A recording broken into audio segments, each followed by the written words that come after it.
Nagpasalamat naman ng Iloy or Pinoy Paralympians sa kanilang Filipino fans at sa lahat ng sumusuporta sa naging kampanya sa nagpapatuloy na 2024 Paris Paralympic Games. Si Paulo Salamatin sa detalye. Rise and shine, Paulo.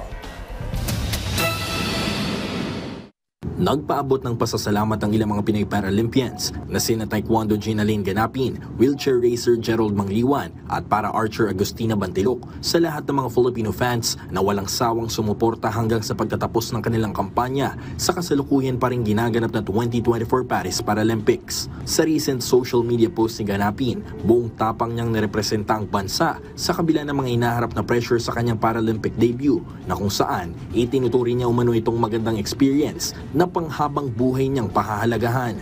Pinasalamatan din na Ganapin ang lahat ng mga sumigaw at nagpaabot ng mga mensahe na naging malaking epekto tungo sa pagpapakita niya ng magandang Paralympic performance.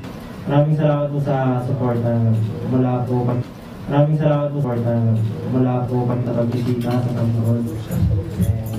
Yun po. Pinasalamatan din ni Mangliwan at Bantilok ang mga sports officials na sumuporta sa kanilang lahat at sinigurong babawi sila sa mga susunod pa na kompetisyon.